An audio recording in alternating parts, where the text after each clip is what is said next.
You know, some buildings scrape the sky. A few others seem to pierce it. But today, we're climbing the one structure on Earth that truly feels like it belongs in the sky, the one and only Burj Khalifa. So let's just start with the number that puts it in a league of its own, 828 meters. I mean, to even wrap your head around that, imagine stacking almost 3 Eiffel Towers, one on top of the other, and you still wouldn't quite reach the spire. It's a number that just completely redefines what we think of as tall. And for those of us thinking in feet, that's a mind-boggling 2,717 feet straight up into the clouds. Honestly, it doesn't matter how you measure it. The scale is it's almost impossible to really comprehend. It's a true monument to human ambition. This, of course, is the Burj Khalifa, rising like a needle from the desert landscape of Dubai in the United Arab Emirates. But its story, as you're about to see, is about so much more than just breaking a height record.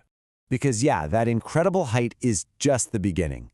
The Burj Khalifa isn't simply a tall building, it's more like a whole collection of world records, all stacked neatly into one spectacular structure. Get this, it has over 160 floors. That's more than any other building ever built. So this isn't just a tower, it's a genuine vertical city, with thousands of people living and working inside, layer after layer, all the way up. It officially opened to the world in 2010. And its name is a tribute to the former president of the UAE, Sheikh Khalifa bin Zayed Al Nahyan. You know, from the moment it opened its doors, it was pretty clear this building was going to become a global icon. So for a structure this unique, you've got to wonder, where did the vision even come from? Well, the answer is this really cool story that's rooted in both the nature right outside its door and some really deep cultural heritage.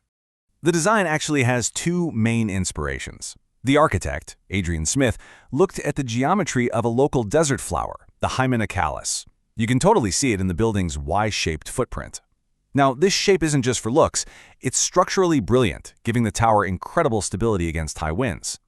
And then, as the tower spirals upwards, the setbacks that get smaller and smaller, that's a modern take on the beautiful, intricate patterns you find in Islamic architecture.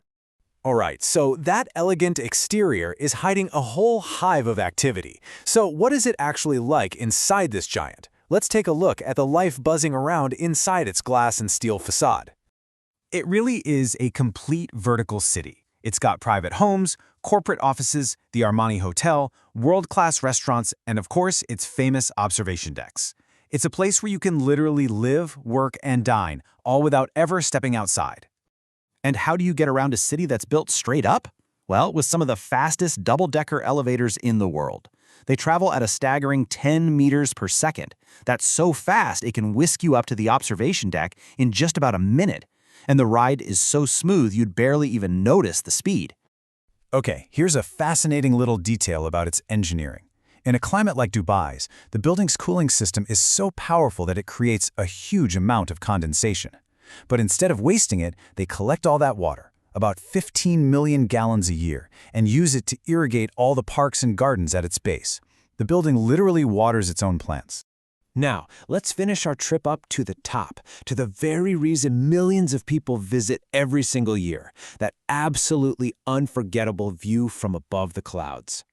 The whole journey really culminates right here, at the top observation deck. From this high up, the entire city, the desert, the ocean, it all just transforms into this massive, perfect miniature model down below.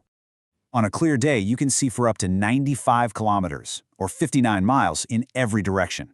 Now compare that to being on the ground, where your view is usually less than 5 kilometers. From up here, you're not just looking at a city, you're looking out across an entire landscape. But keeping that view crystal clear is, well, it's a huge job. A team uses these custom-built machines that literally crawl along the outside to clean over 24,000 individual windows. The whole process takes several months, and by the time they finish, it's basically time to go back to the beginning and start all over again. Unbelievable. But the Burj Khalifa is so much more than just steel and glass, right? Let's talk about how it went from being an incredible piece of architecture to a true global symbol. I mean, it's become a centerpiece for celebrations around the world. Every New Year's Eve, millions of us tune in to watch those absolutely insane fireworks and light shows that erupt from its spire. It's totally cemented its place in our shared global culture. And all this really brings up a bigger question, doesn't it? What's the secret ingredient that turns a piece of architecture into an icon? Is it just about being the tallest, or is it something more, something about its ability to capture our imagination and become a backdrop for our shared human experiences? The Burj Khalifa pushed the limits of engineering and design farther than ever before.